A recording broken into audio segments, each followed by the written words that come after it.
Vamos agora passar a palavra para o professor Fernando Abruzzo, que foi um constante interlocutor da nossa época em Brasília, né, e é nosso companheiro aqui na GV. E também peço os 15 minutos. Tá bom. Bom, queria primeiro agradecer a Regina pelo convite. Acho que esse evento é um evento muito importante, não só por reunir pessoas que fizeram a história. É muito difícil no Brasil a gente reunir as pessoas que fazem a história. O Brasil não tem uma tradição muito grande de fazer memória administrativa, né? Isso, por isso que a gente se esquece de tempos em tempos o que fez há algum tempo, mas, sobretudo, refletir sobre um fenômeno muito grande e importante, que foi toda essa reforma construída e liderada pelo ministro Bresser, que, na verdade, tem um alcance muito maior do que a gestão a qual ele conduziu. Nesse sentido, eu queria fazer minha exposição da seguinte maneira: falar sobre a ideia de reforma, depois pegar 3 pontos, o tempo é curto, selecionei 3 pontos para ver um pouco de que maneira esses pontos andaram da reforma para cá, e fazer uma conclusão ao final. A ideia de reforma, na verdade, eu começo falando de 2 erros que eu vejo na ideia de reforma que geralmente aparece. O primeiro é a ideia de reforma olhando apenas para os meios descolados dos fins. Esse tipo de visão formalista de reforma é um grande equívoco, e acho que é preciso analisar a reforma gerencial olhando a articulação entre meios e fins. Se a gente não fizer isso, nós vamos caminhar para o isomorfismo organizacional, para o mimetismo, copiar coisas e não entender qual é o significado da reforma. Então, é preciso entender aí que esta reforma que se iniciou em 95, na verdade, ela é uma reforma que está discutindo com uma série de questões e conteúdos históricos que o país está construindo. Não veio do nada, é a relação entre meios e fins. E o segundo equívoco, na verdade, é acreditar que a avaliação de uma reforma é olhar seu desenho institucional e ver se depois esse desenho institucional foi ou não implementado.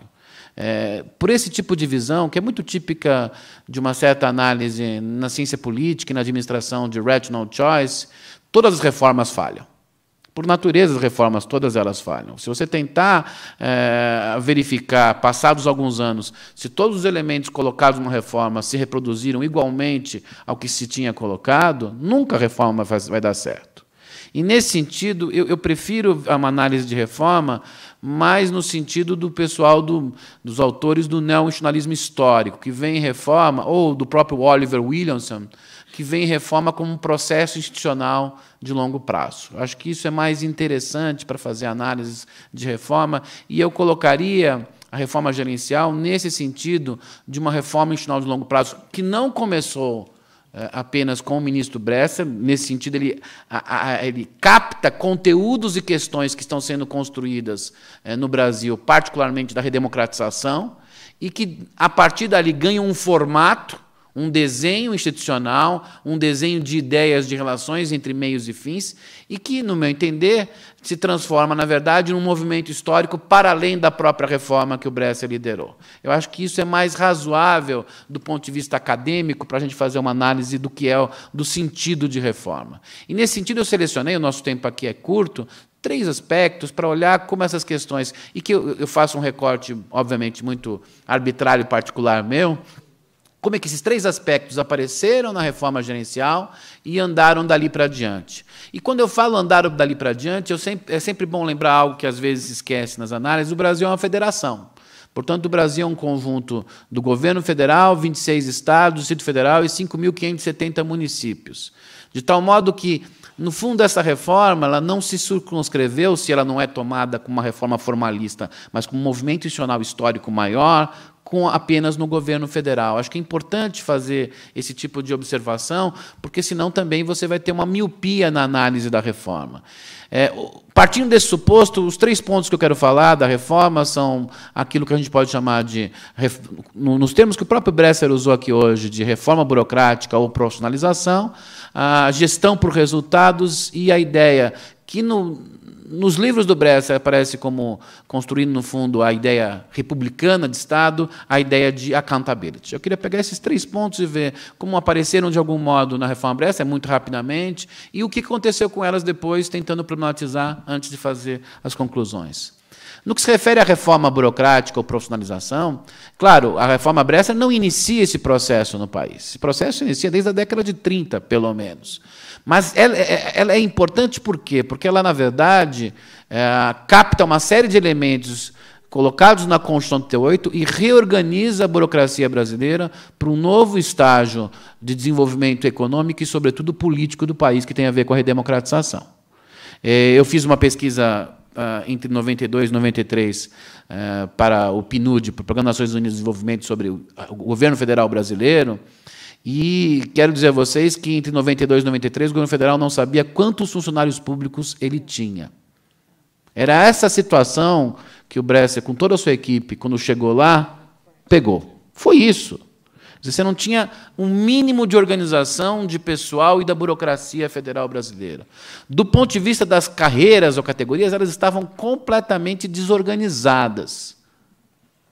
Do ponto de vista, digamos, de toda essa parte de gestão de pessoas, que o Nelson falou, a situação era dramática, dramática. O número de privilégios, de maluquices mesmo, me perdoe pelo termo, que existiam, era impressionante. E, nesse sentido, eu acho que a reforma gerencial, para acabar com a visão sequencial, em uma certa medida, ela faz uma série de coisas de reforma burocrática que foram fundamentais para os resultados do Estado brasileiro. Essa reforma tem continuidade no Brasil pós-98? Acho que tem, uma série de continuidades. Antes de falar das continuidades, eu queria citar um outro ponto. O Nelson falou, mas eu acho que vale muito a pena. Eu acho que toda a parte de capacitação que a ENAP fez teve um papel muito importante, porque, no fundo, colocou a ideia de carreira contra o sentido corporativista que a ideia geralmente tem, que é a seguinte: depois que você passou no concurso público, espere a aposentadoria. Que ainda é uma ideia muito forte no Brasil, cá entre nós. Como dizia o Joaquim Nabuco, no século XIX, o serviço público é a vocação de todos no Brasil. É nesse sentido. Então, é preciso ultrapassar esse sentido que o velho Nabuco colocou, e eu acho que a ideia de capacitação, a ideia de avaliar o processo de administração que se colocou naquele momento na ENAP foi muito importante, e fecho esse parênteses. Isso continuou no país? Continuou. Eu não vou falar de muitas coisas, o Nelson falou de várias coisas de maneira muito mais apropriada e com mais tempo, mas nós continuamos a fazer reformas burocráticas profissionais, não só no governo federal, mas em estados e municípios. Se vocês pegarem os dados da Munic ou da Stadic, o que vocês vão ver? O número de concursos públicos cresceu no Brasil comparado aos 20 anos anteriores, há os dados estatísticos sobre isso. O próprio governo federal ampliou as carreiras, acho que há problemas ali, eu não vou comentar muito sobre isso, mas melhorou o capital humano do governo federal brasileiro nos últimos 20 anos. A era Lula foi responsável por isso. Nós continuamos, na verdade, a criar escolas de governo e pensar a ideia de capacitação como um ponto fundamental.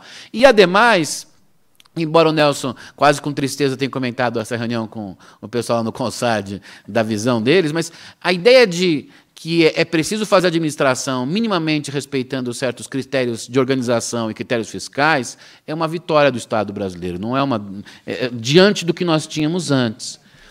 Claro que em todo esse processo, eu estou falando muito rapidamente porque eu estou escolhendo alguns pontos, ainda há muitas lacunas e problemas. Eu só queria falar de 3 lacunas. Primeiro, boa parte dessa reforma burocrática profissional, quando a gente diz que ela não se completou, no fundo a gente está dizendo que ela não se completou fundamentalmente em estados e municípios, em que ainda há uma grande parte da estrutura, vamos dizer, não profissionalizada. Os próprios dados do IBGE mostram isso.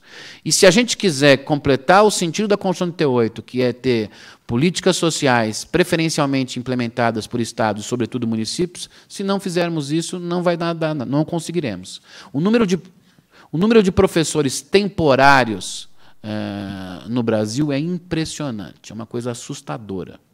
Assustadora. Então, esse é um primeiro ponto. Um segundo ponto, também o Nelson falou, a Regina publicou um artigo no nosso blog lá do Estadão, eu acho que nós temos que repensar a seleção de dirigentes públicos no Brasil. Não se trata de retomar a dicotomia política e burocracia, não é isso, não é uma volta a uma visão wilsoniana desse processo. Mas é preciso fazer a seleção com mais transparência, com critérios claros de meritocracia e com competição. Acho que isso é muito importante fazer no Brasil. E o terceiro e último ponto do que se refere à profissionalização, nós temos que pensar mais em mudar a forma de seleção de pessoal no Brasil. Eu não vou desenvolver aqui, não tenho muito tempo sobre isso, mas cada vez mais estou convencido que nós estamos fazendo muitos processos selecionando pessoas boas para algumas coisas, mas não necessariamente para as coisas que elas vão fazer.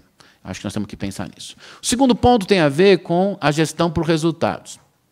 No que se refere à gestão por resultados, acho que um ponto fundamental a pensar é que toda a reforma Bresser foi baseada na ideia de contratualização. Essa é a ideia central, de criar mecanismos de contratualização.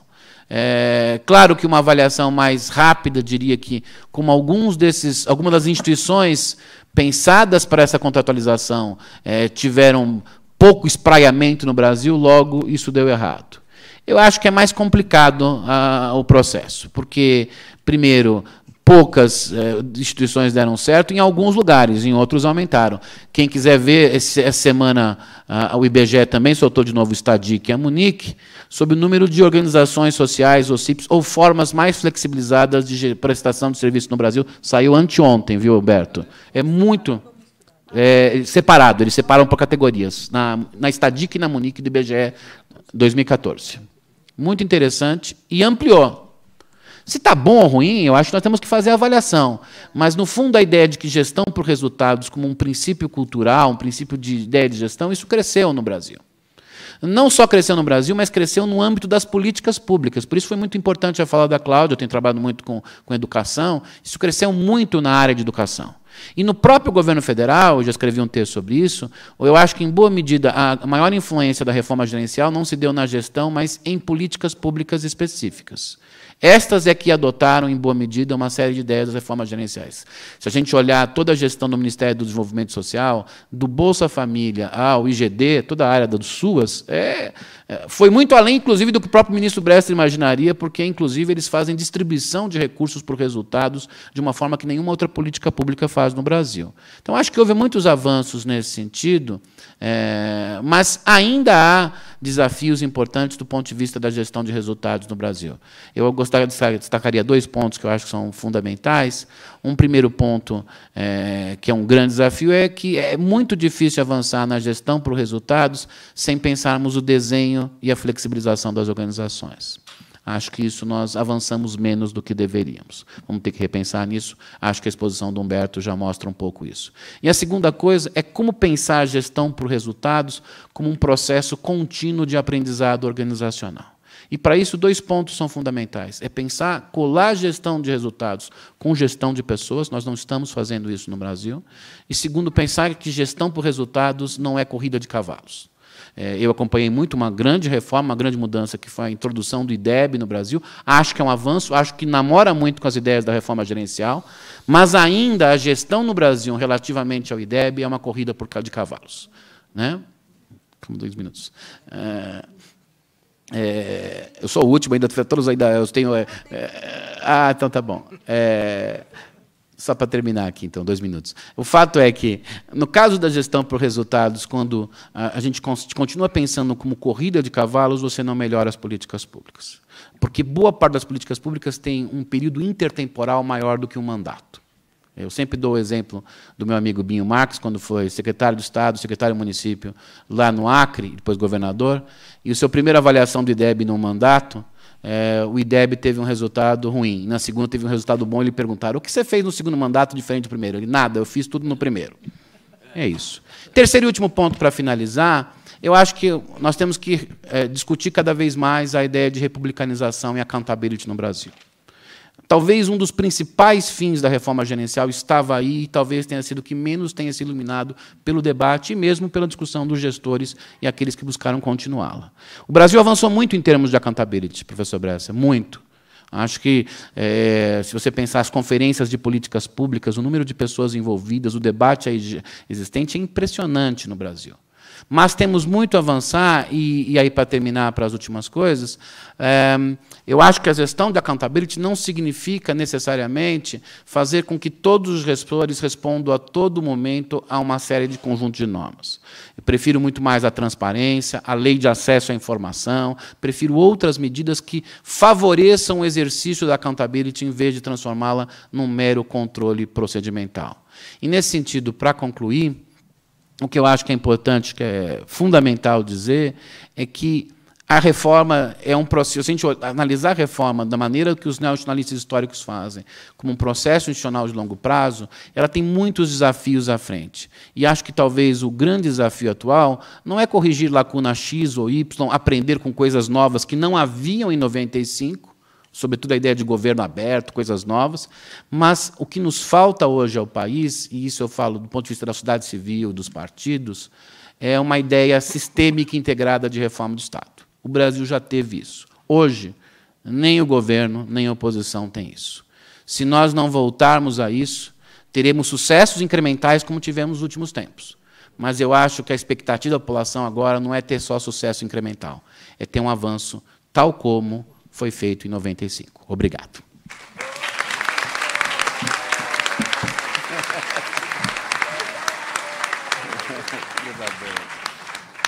Além da